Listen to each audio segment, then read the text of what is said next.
Selamat datang kembali. Ini merupakan video bagian keempat dengan topik struktur kelembagaan parlemen. Selamat mendiskusikan. Mari kita mulai dengan pendapatnya Haji dalam bukunya Comparative of Government. Menurut Haji, bicara tentang struktur parlemen itu akan terbagi ke dalam 3 hal. Yang pertama adalah size atau ukuran. Ini bicara tentang how many membership of parliament. Berapa jumlah keanggotaan parlemen. Ukuran keanggotaan parlemen itu sesungguhnya merupakan refleksi dari populasi sebuah negara. Misalnya saja di Cina, yang merupakan the world most populous country, National People's Congress beranggotakan 3.000 orang. Sedangkan by contrast, kebalikannya, in the South Pacific Island of Tuvalu, yang hanya memiliki populasi 8.600 orang, the Assembly has a mere 12 members, cuma ada 12 anggota saja. Namun kemudian Haji menjelaskan apakah dengan jumlah yang besar itu menunjukkan jumlah keanggotaan yang banyak itu menunjukkan bahwa parlemen tersebut memiliki kekuasaan yang kuat gitu ya, atau bersifat lebih kuat dibandingkan parlemen yang jumlahnya anggotanya sedikit. Ternyata menurut Haji jumlah keanggotaan itu tidak menunjukkan seberapa kuat atau lemah lembaga parlemen. Lembaga parlemen yang memiliki banyak anggota itu lebih lebih ringkih, lebih banyak tantangannya karena terlalu banyak orang, terlalu banyak pikiran, terlalu banyak kepentingan, terlalu banyak perbedaan, sehingga akan lebih sulit dalam hal menjalankan fungsinya, fungsi keterwakilan, terutama untuk mencapai sebuah kesepakatan. Sedangkan jumlah yang lebih sedikit justru bisa jadi lebih memiliki kemampuan dalam hal membuat sebuah kesepakatan. Karena ya perbedaannya tidak terlalu berjarak. Oke, itu bicara tentang size. Kemudian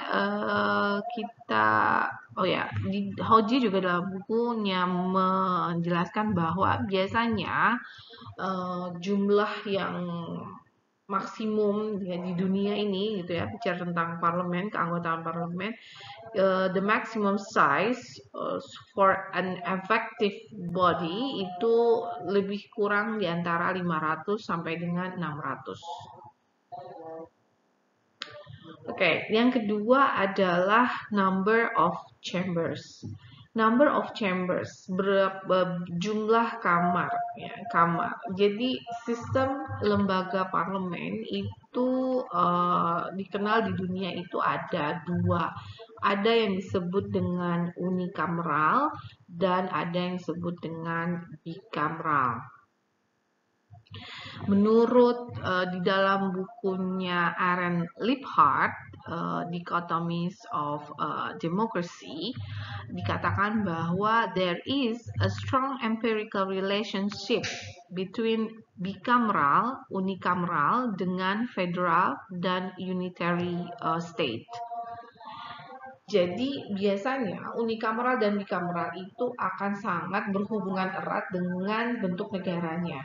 Bentuk negara kesatuan itu lebih banyak menggunakan sistem legislatifnya adalah unikameral.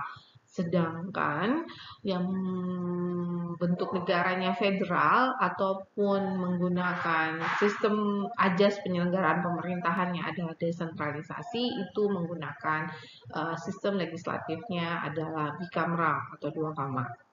Seperti apa unikameral dan bikameral nanti akan saya bahas pada slide berikutnya. Yang terakhir adalah bicara tentang komite sistem. Komite sistem adalah bicara tentang small work groups of members created to cope with the volume of parliamentary business. Committee system, kalau ya, bahasa sederhananya, ini saya kutip dari Haywood, bahwa adalah setiap parlemen di dunia itu akan membuat organisasinya sendiri, membentuk kelompok-kelompok yang mampu, yang bagaimana caranya organisasi tersebut mampu bekerja, yang memfungsikan, ya bekerja untuk bisa memfungsikan kelembagaannya. Jadi kan kita tahu bahwa fungsi lembaga parlemen seperti yang sudah saya bahas sebelumnya, ada fungsi legislatif, ada fungsi keterwakilan, legitimasi, ada fungsi pengawasan, gitu ya, ada fungsi anggaran.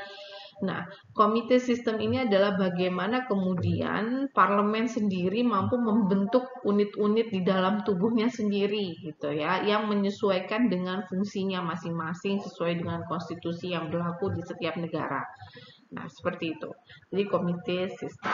Jadi bicara tentang struktur kelembagaan itu kita bicara tentang bagaimana size-nya, bagaimana number of chambers-nya, dan bagaimana komite sistem. Di Indonesia sendiri kalau bicara tentang size gitu ya, 360 juta penduduk ini kalau di DPR-nya itu adalah 560 anggota. Nah, kalau di DPD jumlahnya lebih kecil dibandingkan DPR. DPD itu keterwakilan wilayah. Setiap wilayah itu kalau tidak salah maksimum 4 keterwakilan. Jadi 4 dikalikan jumlah provinsi yang kita punya itu adalah jumlah membership of parliament DPD-nya. Oke, selanjutnya kita akan bahas mengenai number of chambers.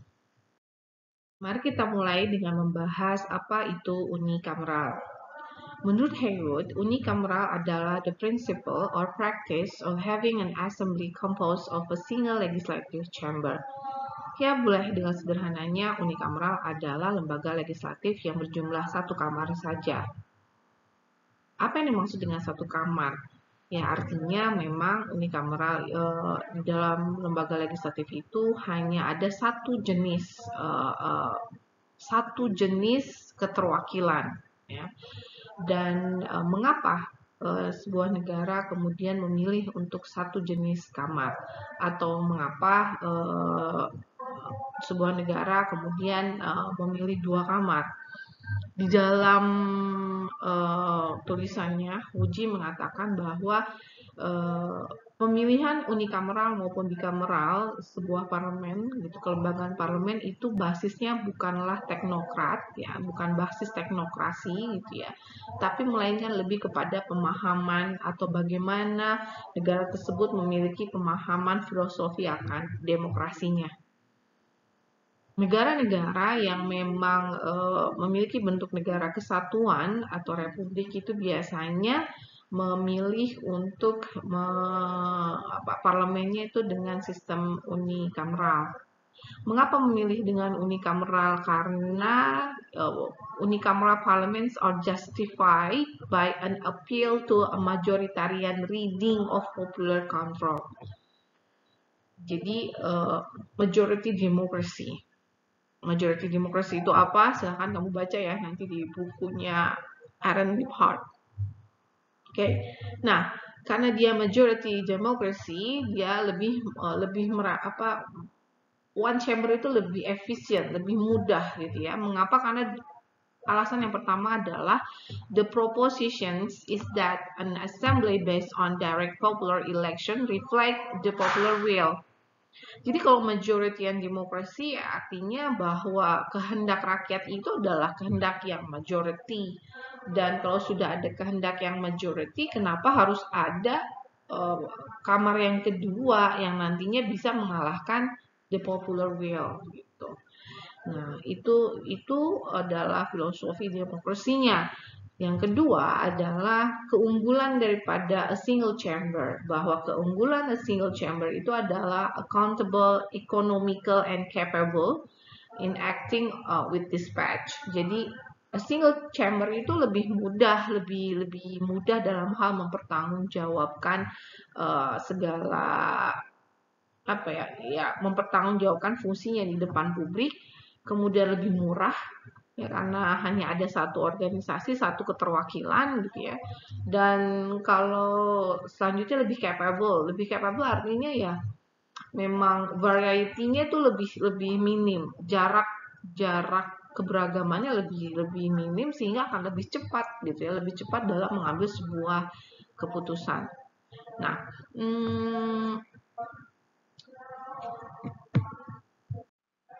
biasanya unikameral selain tadi bicara tentang majority democracy, sebuah negara yang memang memilih unikameral itu karakteristik daripada society-nya itu lebih homogen. Ya, tadi kan selain negaranya berbentuk kesatuan, ya biasanya juga sifat dari masyarakatnya itu lebih homogen, sehingga lebih mudah gitu ya, atau ya jarak perbedaannya itu lebih sedikit gitu, sehingga lebih mudah untuk membuat parlemen itu dalam bentuk satu kamar saja. Bagaimana dengan bicameral? Kita akan bahas pada slide berikutnya. Bicameral, saya kutip dari Haywood, adalah the principle or practice of fragmenting legislative power. Ya, jadi ada fragmenting legislative power, ada kekuasaan yang terfragmentasi ke dalam through the establishment of two chamber, ya, ke dalam dua kamar, dan secara teori itu co-equal, ya, artinya sejajar, ya, saling ya sejajar lah, kerjasama gitu ya, co-equal.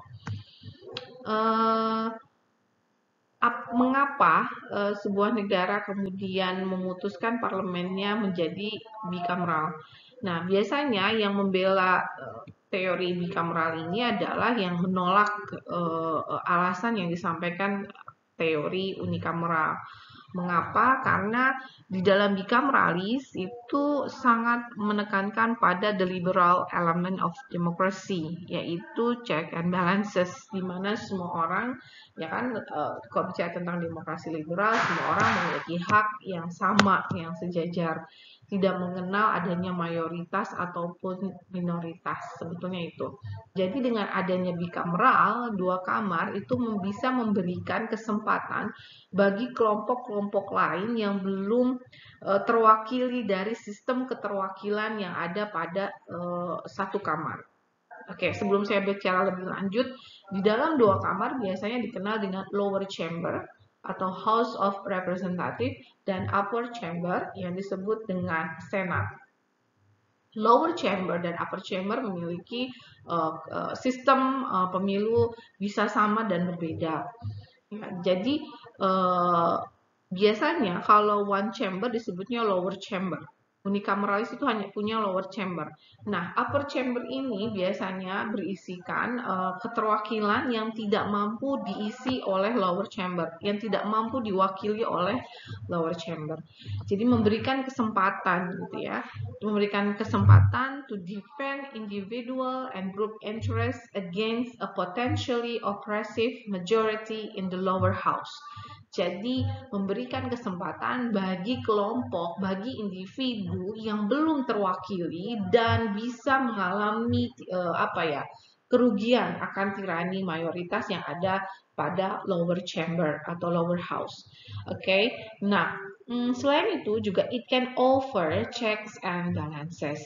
So dengan kehadiran upper chamber itu akan memberikan check and balances in parliament. Itu adalah argumentasi dari teori bicameral. Argumentasi selanjutnya adalah a second house, or we can say upper chamber, can share the workload of the lower chamber. Jadi fungsi keparlemenan yang tadi yang banyak itu tentang fungsi legislatif, fungsi pengawasan, fungsi anggaran, itu bisa dibagi lah gitu ya, tidak menjadi tanggung jawab lower chamber semata. Selain bisa berbagi tugas, juga bisa saling menjaga ya, saling tadi yang bilang check and balances itu, saling mengawasi satu sama lain gitu ya, bahkan bisa assist gitu, saling assist itu mengiringi gitu ya, mendampingi lah dalam pembuatan legislatifnya gitu. Seperti itu, bicara tentang bicameral. Nah, bicameral ini saya ambil slide ini saya kutip dari dua buku yaitu Haywood dan Haji. Nah, bicameral sendiri sebetulnya tidak memiliki macam-macam ya, memiliki klasifikasi bicameral. Nah, seperti apakah klasifikasi bicameral? Kita bahas pada slide berikutnya. Pada slide sebelumnya saya sudah menyebutkan bahwa dalam sistem legislatif atau parlemen bicameral itu akan ada dua kamar yang disebut dengan lower house atau lower chamber dan upper house atau upper chamber. Oke, mengapa ada lower house dan upper chamber gitu? Struktur bicameral ini menimbulkan pertanyaan sesungguhnya tentang bagaimana anggota kamar kedua itu seharusnya terpilih dan harus ada perbedaan dengan majelis atau dengan chamber yang pertama. Nah, sehingga harus ada metode yang membedakan. Nah, metode yang membedakan biasanya antara kamar pertama dengan kamar kedua adalah metode yang digunakan dalam hal bagaimana cara keterwakilannya atau bagaimana cara keterpilihannya. Sehingga biasanya kalau lower house itu biasanya mencerminkan dari populasinya. Lower house biasanya diisi oleh anggota parlemen yang berasal dari keterpilihan based on population sebuah negara. Jadi biasanya yang menunjukkan populasi sebuah negara itu kan peserta pemilu adalah partai politik. Jadi lower house itu biasanya diisi oleh anggota-anggota partai politik yang terpilih melalui pemilihan umum. Ya, cara perhitungannya pasti based on populations ya, population of the state ya. Nah, sedangkan upper house itu dalam sejarah pemilihannya itu biasanya based on territorial base. Jadi bukan anggota partai politik, tapi lebih kepada keterwakilan dalam hal lain, keterwakilan dalam wilayah, keterwakilan kelompok, keterwakilan suku, agama, ya kelompok-kelompok lah yang belum terwakili dari sisi lower chamber. Nah, dari bukunya saya kutip Russell mengatakan, saya kutip dari bukunya Hodge, ada 3 main method used for the second chamber. Jadi pemilihan upper house itu ada 3. Yang pertama bisa direct election seperti halnya lower house, atau indirect elections ya, pemilihan secara tidak langsung biasanya through regional atau local government, atau yang ketiga biasanya appointment. Nah, appointment itu ditunjuk. Zaman dulu, zaman Soeharto itu appointment ya, ditunjuk. Jadi kepala-kepala daerah gitu ya, yang mewakili daerah ada, mewakili tentara ada, TNI ada, ABRI gitu zaman dulu, kemudian kelompok, golongan itu adalah appointment by the government. Tapi kalau sekarang gitu ya di Indonesia itu biasanya teritorial, jadi dipilih oleh rakyat gitu secara langsung, tapi based on-nya teritorial, berbeda dengan lower house.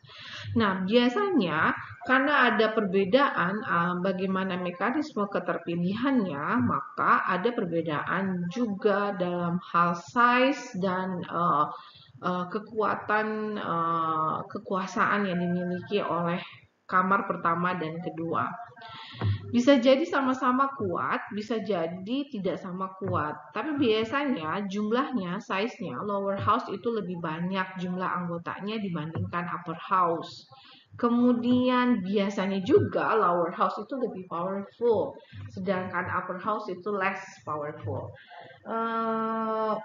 Tapi it depends ya, kalau powerful dan less powerful, it depends on two things. Yang pertama adalah bagaimana cara keterpilihannya. Semakin legitimasi yang paling kuat itu kan dipilih oleh rakyat ya. Kalau dipilih langsung oleh rakyat maka semakin powerful, atau bisa jadi powerful itu diberikan oleh konstitusi yang dimiliki oleh negaranya.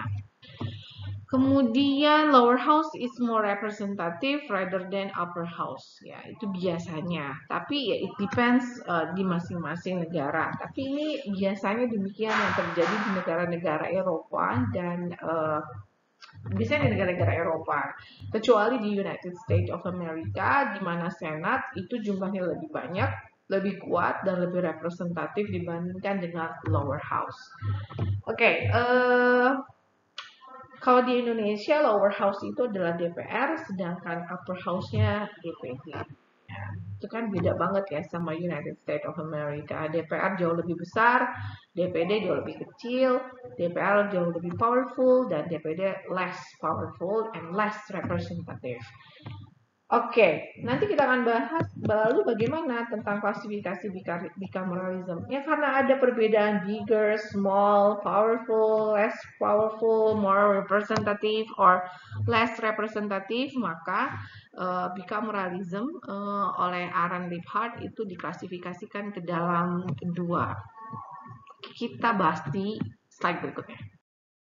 Dalam bukunya, Aaron Liebhardt mengatakan bahwa bicameral legislature can be classified based on election method for the second chamber.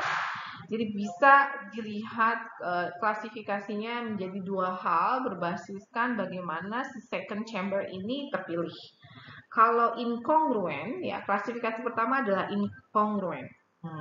Apa sih inkongruen? Oke, kita harus paham dulu apa arti kongruen. Kalau dalam bahasa matematika, kongruen itu artinya sejajar, sama besar ukurannya. Jadi kalau inkongruen artinya tidak sama besar. Jadi inkongruen itu adalah unequal method by giving representative to the minority.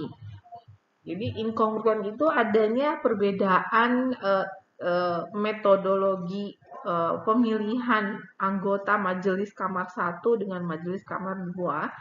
Dan biasanya kamar 1 itu more representative, not powerful, more representative rather than yang kamar kedua. Nah, cara-cara metodologi pemilihan yang tidak representatif itu yang kayak gimana sih? Yang tidak melalui praktek pemilihan langsung oleh rakyat. Penunjukan atau ya keterwakilan, ya biasanya penunjukan atau indirect election. Seperti di daerah, saya lupa negara Filipina atau Thailand, itu lembaga parlemennya kalau tidak salah ada yang merupakan bagian dari kelompok suku-suku gitu ya. Jadi pimpinan-pimpinan suku masuk menjadi kamar kedua gitu ya. Selain dari kamar pertamanya diisi oleh partai politik. Nah, pemilihan siapakah ketua suku yang akan masuk ke dalam chamber kedua ini tidak dilakukan melalui pemilu. Nah, itu makanya dikatakan bahwa unequal method by giving representative to the minority.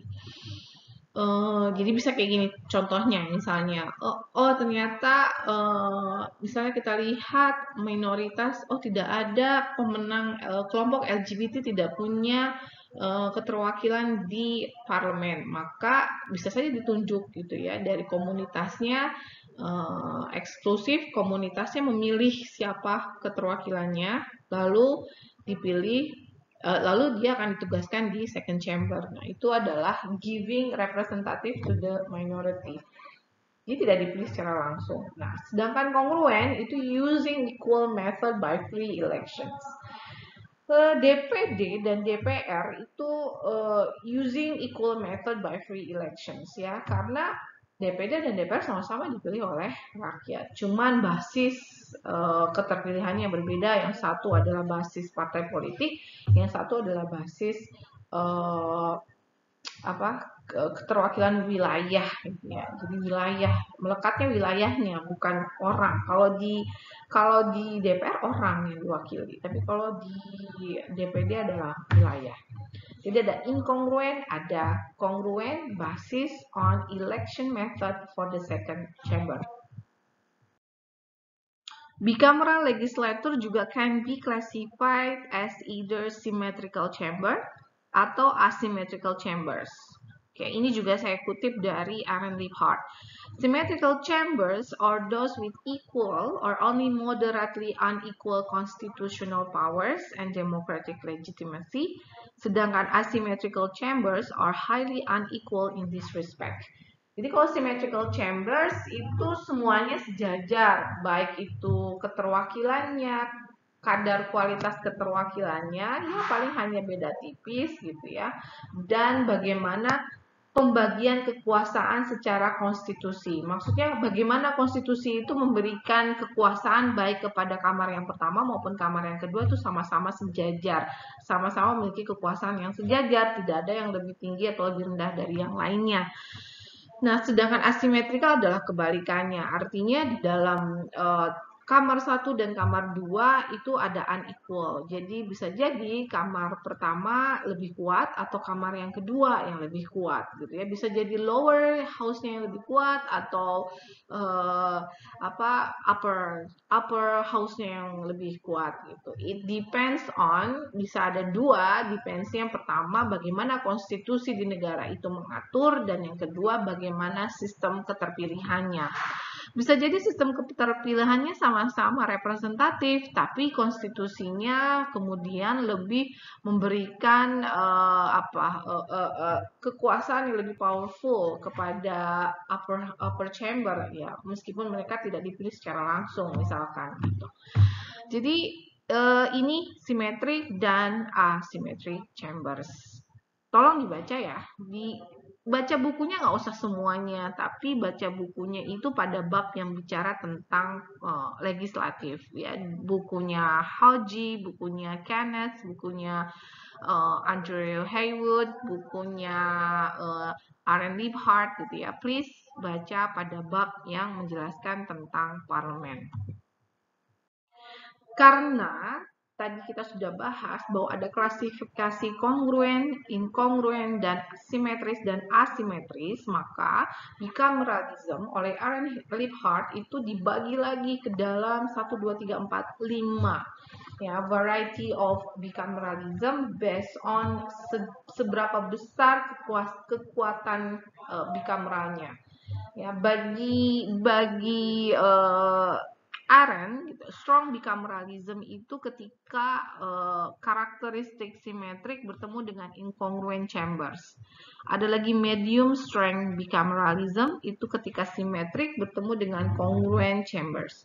Sedangkan medium strength bicameralism itu asimetrik ditambah incongruent chamber.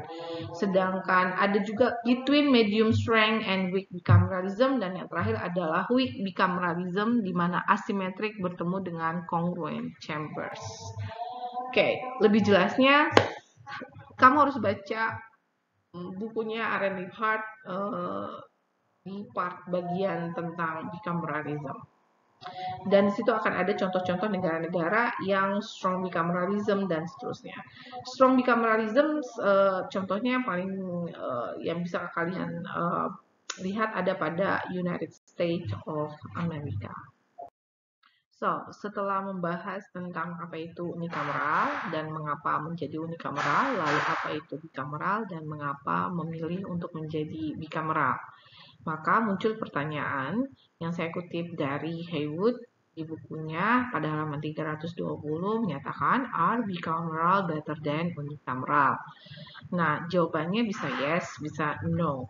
Menurut Haywood, yes, bicameral are better, is better than unicameral because first, stronger checks and balances. Karena ada dua kamar, maka menjaga keseimbangan antara kamar yang pertama itu dan yang kedua akan lebih terjaga. Tidak akan ada tirani mayoritas ya. Anggapannya seperti itu. Kemudian yang kedua adalah wider representations ya. Karena sistem keterwakilannya tidak hanya ada satu metode, tapi ada dua metode gitu ya. Jadi akan ada kesempatan bagi kelompok minoritas yang tidak terwakili pada kamar pertama untuk bisa masuk di kamar yang kedua. Jadi wider representations. Yang ketiga adalah better legislation. Seharusnya dua kamar itu lebih better legislations. Kenapa? Karena yang bekerja ada dua kamar gitu. Jadi sehingga bisa saling mengawasi, saling memperbaiki gitu ya, saling merevisi jika ada kekurangan gitu dalam pembuatan legislasi. Nah, tapi juga dua kamar juga bisa menjadi sebuah persoalan. Yang pertama adalah resi for institutional conflicts ya. Namanya juga banyak orang, banyak kamar gitu ya, dan keberagamannya itu jauh lebih kental gitu di dalam bicameral, sehingga konflik itu akan sangat mudah terjadi pada bicameral ya. Kemudian reduce accountability. Jadi akuntabilitasnya akan berkurang dibandingkan dengan one chamber atau unicameral. Mengapa demikian? Karena dengan adanya dua kamar itu bisa saling menyalahkan satu sama lain, bisa tidak mau bertanggung jawab atas sulit untuk sulit untuk mengetahui siapa yang bertanggung jawab gitu atas misalnya kekurangan dalam proses perjalanan menjalankan fungsi parlemennya. Karena ada dua kamar, bisa saling menyalahkan satu sama lain. Beda dengan one chamber. Kalau one chamber ya jelas gitu, hanya ada satu kamar. Kalau misalnya kinerjanya buruk ya sudah buruk gitu one chamber itu gitu, dan punishmentnya akan sangat lebih mudah. Kalau dua kamar ya penuh dengan intrik politik juga ya, di reduce accountability. Kemudian yang ketiga adalah conservative bias. Conservative bias itu ya akan terjadi bias gitu di dalam hal terutama dalam hal bagaimana menjaga konstitusi. Bukan, conservative bias itu artinya adalah suka ada bias dalam hal perubahan. Kalau ada dua chamber itu biasanya ogah dalam melakukan perubahan. Contohnya saja dalam merubah konstitusi. Untuk merubah konstitusi itu akan lebih sulit dibandingkan dengan one chamber gitu ya. Misalnya ingin merubah undang-undang dasar aja kan dibutuhkan kesepakatan minimal 3/4 dari majelis permusyawaratan rakyat gitu ya. Tidak bisa jumlahnya lebih besar berarti kan gitu. Jadi conservative bias itu lebih ogah untuk merubah, lebih senang dalam posisi status quo gitu. Nah, ini adalah kelebihan dan kekurangan dari sistem bicameral dan unicameral. Nah, silakan yang mau baca di bukunya Haywood ya, halaman 320. Oke, terakhir kita bahas tentang sistem komite. Sistem komite adalah bagaimana lembaga parlemen itu kemudian membuat unit-unit kerja di dalam diri internal organisasinya yang nanti akan digunakan untuk memudahkan dalam menjalankan fungsi kelegislatifannya. Nah, di sini kalau dalam pernyataan pertama saya kutip dari Haywood ya, bahwa komite system itu adalah portrayed as the powerhouse of assembly. Jadi sistem komite yang baik maka akan menciptakan sistem komite yang sesuai dengan ya bisa menjalankan fungsinya dengan baik, akan memperkuat kelembagaan parlemennya. Tapi kalau sistem komitenya dibuat tidak efektif, tidak efisien, tidak bisa menyesuaikan dengan fungsinya, maka kekuatan si lembaga legislatifnya pun akan berkurang seperti itu. Jadi ada 3 fungsi yang biasanya menjadi pertimbangan bagaimana sistem komite itu dibuat di dalam sebuah parlemen di dunia ini ya. Yang pertama adalah, ini menurut Haywood, saya kutip. Yang pertama, they may carry out detailed consideration of legislative measure and financial proposals ya. Jadi mereka mengukur bagaimana kekuatan financial proposalnya gitu. Jadi menyesuaikan dengan anggaran yang dimiliki oleh parlemennya misalnya. Kemudian setelah itu juga fungsi daripada kelegislatifannya. Kemudian yang kedua adalah komite may be set up to scrutinize government administrations. Jadi lebih kepada bagaimana sistem komite itu bisa membackup atau bisa mendukung fungsi pengawasan terhadap eksekutif gitu. Yang ketiga adalah ad hoc committee may investigate matters of public concern. Yang ketiganya adalah bentuknya ad hoc komitenya. Artinya dia bisa dibentuk dan bisa dibubarkan gitu ya. tidak bersifat tetap, tapi berdasarkan atas kebutuhan akan investigasi pada isu-isu publik yang sedang berjalan. Nah, ini adalah sistem komitenya. Di DPR RI sendiri, sistem komite itu terdiri dari banyak ya, yang bisa kamu baca di dalam website DPR RI. Ada alat kelengkapan negara, mulai dari pimpinan, kemudian ada badan musyawarah, ada badan legislatif, badan anggaran, ada komisi, ada lagi fraksi, ada lagi panitia kerja, ada lagi panitia khusus. Nah, silakan kamu nanti pelajari sendiri di dalam website DPR RI, juga ada juga dalam website DPD, Dewan Perwakilan Daerah. Apakah sama dengan DPR RI? Nah, silakan kamu membandingkan. Oke, setelah kamu memahami, punya teori tentang apa itu legislatif di pertemuan kemarin, kemudian apa itu fungsinya, kemudian bagaimana fungsi tersebut dijalankan di Indonesia, kemudian bagaimana struktur kelembagaannya. Nah, sekarang waktunya for assignment. Jadi saya akan memberikan tugas kepada kamu secara berkelompok. Satu kelompok terdiri dari 4 orang. Silakan bentuk kelompoknya sendiri, bisa juga kelompok ini adalah kelompok praktikum. Yang pertama adalah tolong buat bagan struktur parlemen, struktur kelembagaan parlemen di Indonesia. Ada DPD, ada DPR. Setelah membuat bagannya, tolong buat perbedaannya. Apakah ada perbedaannya atau ada persamaannya. Kemudian yang kedua, tolong klasifikasikan parlemen di Indonesia ini adalah termasuk ke dalam bikameral jenis apa.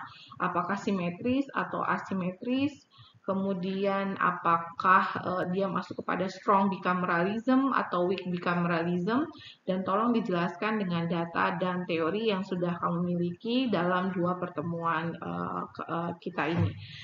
Nah, assignment-nya dalam waktu 1 minggu, nanti akan saya buat tempatnya, kamu mengumpulkan assignment-nya dalam bentuk tipe PDF. Selamat berdiskusi, terima kasih. Assalamualaikum warahmatullahi wabarakatuh.